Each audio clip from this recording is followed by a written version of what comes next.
Praise the Lord. परमेश्वर के नाम का धन्यवाद हो। आज इस सुंदर समय के लिए मैं प्रभु के नाम का धन्यवाद करता हूँ।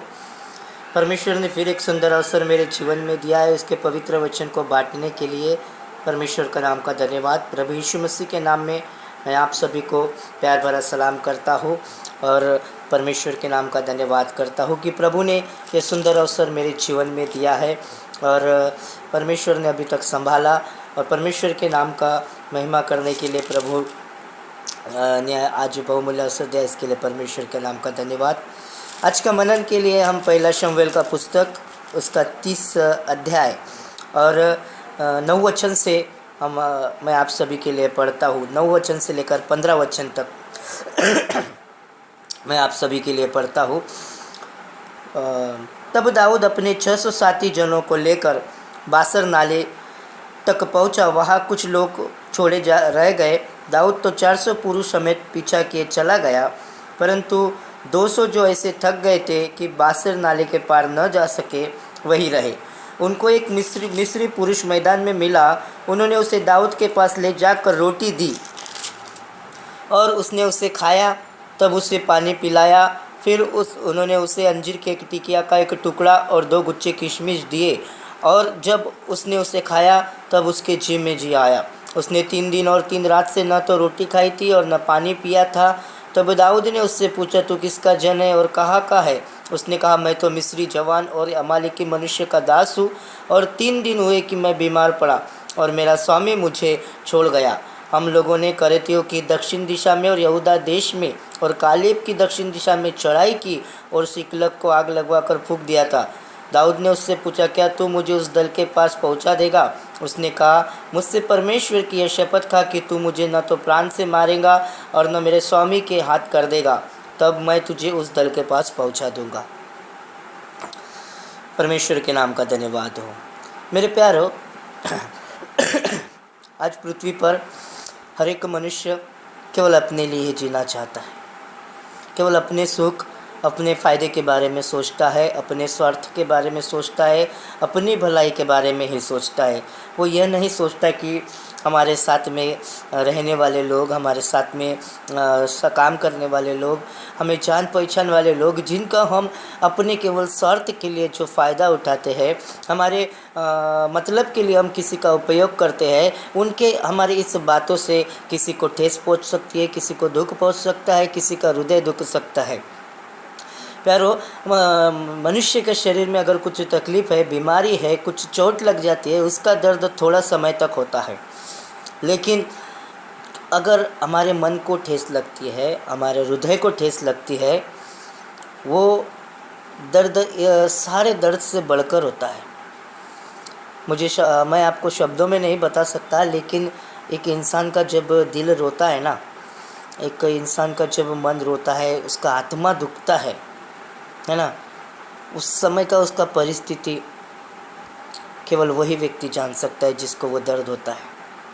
हमने आज इस वचन को पढ़ा 9 से लेकर 15 तक, पहला शमूएल उसका 30 अध्याय का, कि अमालेकी का जो सेना थी दाऊद के नगर में आकर उसका सब कुछ लूट कर लेके जा रहे थे और दाऊद कुछ 600 जनों को लेकर उनका पीछा करने के लिए गया और एक नाले के पास पहुंचकर जब कुछ 200 सैनिक साथी दाऊद के जो थक गए थे वो नाले के पास रुक गए और दाऊद 400 पुरुषों को लेकर वो आगे बढ़ रहा है और आगे बढ़ते समय मेरे प्यारो, जो 200 पुरुष उस नाले के पास रुके थे, उनको मैदान में एक मिस्री पुरुष मिला।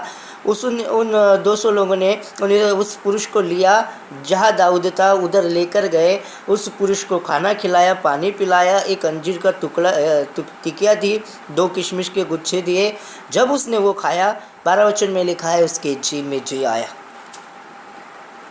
12 वचन में लिखा है उसके जी में जी आया। मेरे प्यारो, वो व्यक्ति उस मैदान में पड़ा है, उसके शरीर में जान नहीं है, उसके शरीर में जान नहीं है। जब उसने भोजन किया, पानी पिया, एक अंजीर की टिकिया खाई, 2 किशमिश के गुच्छे खाए, तब उसके जी में जी आया है। एक अधमरा पड़ा, वो एक व्यक्ति, उसके शरीर में जान नहीं है, वो मैदान में पड़ा है। आगे जब हम पढ़ते हैं दाऊद उससे पूछता है, तू कौन है? वो कहता है कि मैं एक मिस्री पुरुष हूँ जो एक अमाली मनुष्य का सेवक हूँ, उसके लिए मैं काम करता हूँ। और 3 दिन हो गए कि मैं बीमार था, मेरा स्वामी मुझे यहाँ छोड़कर चला गया है ना। 14 वचन में लिखा कि हम लोगों ने करे थे कि दक्षिण दिशा में और यहूदा के देश में और कालिब की दक्षिण की दिशा में चढ़ाई की, सिकलग को आग लगवाकर फूंक दिया। इन सारे जगहों पर हालेलुया चढ़ाई करने का समय, उसको फूंक देने का समय, उनको लूटने का समय, ये मिस्री पुरुष जो था अमालेकी मनुष्य के साथ था, उसके साथ में वो काम करता था, उसके हर एक कार्य को करता था, है ना। जब तक उसको उस व्यक्ति से फ़ायदा था, उससे अच्छा कार्य हो रहा था, उसको साथ में रखा। लेकिन जैसे वो बीमार हुआ, हालेलुया, अभी उसे पता चला ये अभी मेरे काम का नहीं है, अभी ये मेरे साथ क्या काम करेगा, इसका बोझ मैं क्यों उठाऊँ बोलकर उसको मैदान में फेंक कर उसका स्वामी उसे चला गया। सोचिए उस मिस्री पुरुष को, उसका मन का अवस्था उस समय कैसा होगा कि मैं इतना मेहनत किया, मैंने इतना मेरे स्वामी के लिए मैंने काम किया, इतने दिन तक उसके साथ में रहा, उसकी इतनी सेवा किया, उसकी हर एक बात मैंने माना।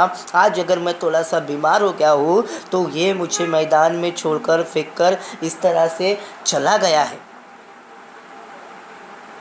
उसके मन को कितना दुख पहुँचा होगा, उसका मन कितना, 3 दिन से वो भूखा था, 3 दिन से वो उधर बीमार पड़ा, मैदान में पड़ा था, उसे पानी नहीं था, खाने के लिए रोटी नहीं थी, उसका मन कितना उस जगह पर तड़प रहा होगा, वो किस प्रकार से उसके मन को दुख हो रहा होगा। कभी हम इस बारे में सोचते हैं? एक इंसान को जब तक सामने वाले व्यक्ति से मतलब है, उसके द्वारा उसका अच्छा हो रहा है, वो उसकी बहुत बड़ाई करेगा, बहुत अच्छा उसके लिए करेगा, बहुत अच्छा कहेगा, उसके द्वारा वो अपना नाम करा लेगा, अपना सारा काम करा लेगा, उसको आगे करेगा, क्योंकि उसके द्वारा उसका काम हो रहा है ना। लेकिन जिस दिन उसके द्वारा काम होना बंद हो जाएगा, जिस दिन उससे मतलब पूरा हो जाएगा, हालेलुया, मनुष्य उसे छोड़ देता है, क्योंकि स्वार्थ अंदर भरा है। अच्छा हो मेरा ही, भला हो मेरा ही, सब कुछ मिले मुझे ही, केवल अपने बारे में सोचता है मनुष्य, केवल अपने बारे में। बड़े दुख की बात है, आज हर एक मसीह व्यक्ति भी केवल यही सोचता है, केवल अपने स्वार्थ के बारे में सोचता है। मराठी में एक कहावत है, बड़ी अच्छी कहावत है, कामा पुरता मामा। मतलब काम है ना तो सामने वाले को मामा भी बना लो, चल जाएगा।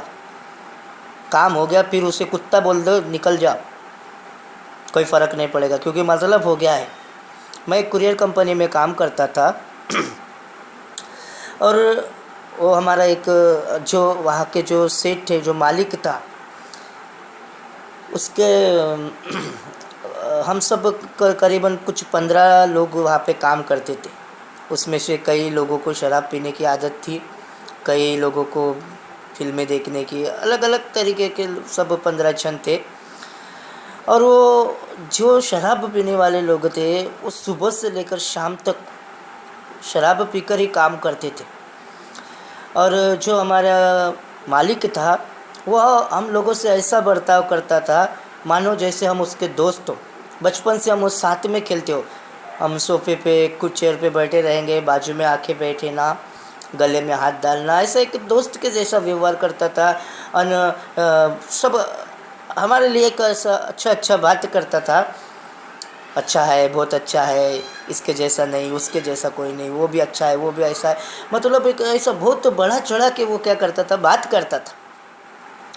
और सब लोगों को क्या लगता था, हमारे सेठ कितना अच्छा है, हमसे कितना प्रेम करते हैं, हमसे कितना मिलजुल के रहते हैं, एक दोस्त के समान हमारे साथ व्यवहार करते हैं। लेकिन उसका उस व्यवहार करने का पीछे एक मंशा क्या था कि मैं इसको ऐसा लगाव के साथ इसके साथ रहूँगा, इसको एक अच्छा प्यार से रहूँगा, ये बहुत अच्छी रीति से काम करेगा। और सब लोग बहुत अच्छी रीति से, हमारे सेठ बहुत अच्छे, और जितना बोलते थे उससे ऐसा 2 गुना फटाफट काम करते थे, क्योंकि ये मीठी बात करता था मीठी बात करता था, मीठी बातें कर कर के सामने वाले को अपने फांसे में ले लेता था। लेकिन जिस दिन अगर किसी से कुछ गलती हो जाती है, उस दिन वो क्या कहता था पता है? तू कोई काम का नहीं है, तू कोई काम का नहीं है, ये शब्द कहता था। आज इस संसार में हर एक व्यक्ति का अंदर ये स्वभाव पाया जाता है, अपने स्वार्थ के लिए सामने वाले को बहुत अच्छी रीति से इस्तेमाल करते हैं, क्योंकि जानते हैं जो काम मैं नहीं कर सक रहा हूँ ये कर रहा है ना, तो वो काम उसके द्वारा करने के लिए बराबर बातें करके उसको लगाएंगे, लेकिन काम पूरा होने के बाद उसको फेंक के चले जाएंगे। जैसा इस अमाली के पुरुष ने किया, जब तक इसके द्वारा काम हो रहा था अपने साथ में रखा, लेकिन जब वो बीमार पड़ा, उसका ज़रूरत आई, फेंक के चला गया। मेरे प्यारों, मैं आपसे आज एक बात कहना चाहता हूँ। आपके टैलेंट को, आपके अंदर जो भी खूबी है, जो भी आप कार्य करते हैं, कई लोग उसका गलत इस्तेमाल तो नहीं करा ले रहे आपके द्वारा। देखिए, हमारे अंदर के कार्य को, खूबी को हमें इस्तेमाल करना है, लेकिन कोई उसका गलत फ़ायदा हमारा उठा तो नहीं रहा है। हालेलुया। क्योंकि हालेलुया, प्यारी प्यारी बातें कर के सामने वाला व्यक्ति अपना कार्य करा लेता है और अंत में छोड़कर चला जाता है। उस समय जो दुख मन में होता है ना, वो सब बीमारी, सब चोट पीट लगने का, इन सारे तकलीफ़ों से बढ़कर वो दर्द होता है। इसीलिए कभी हमारे द्वारा, हमारे मतलब के लिए, हमारे स्वार्थ के लिए किसी का उपयोग नहीं करना चाहिए, किसी को हमारे फ़ायदे के लिए इस्तेमाल नहीं करना चाहिए। हालेलुया। सामने वाले के द्वारा ये काम हो सकता है, इसके लिए उससे अच्छे मीठी बातें करके उसके द्वारा मस्त वो काम हो जाए, और फिर काम होने के बाद में, अपना फ़ायदा होने के बाद में उसे छोड़ दिया जाए। ये परमेश्वर को पसंद नहीं है। अपने स्वार्थ के लिए किसी का गलत इस्तेमाल नहीं करना चाहिए, अपने फ़ायदे के लिए किसी को इस्तेमाल नहीं करना चाहिए। हालेलुया। हर एक के साथ अच्छे से व्यवहार करिए। हमें परमेश्वर प्रभु यीशु मसीह का वचन हमें ये बताता है कि तुम सामने वाले के साथ ऐसा व्यवहार करो जैसा तुम अपने साथ में चाहते हो कि सामने वाला तुम्हारे साथ में ऐसा व्यवहार करे। अगर सोचिए, आपके साथ में अगर कोई ऐसा व्यवहार करेगा, उस समय हमारे मन को कैसा लगेगा, कितना ठेस पहुँचेगी, कितना चोट लगेगा।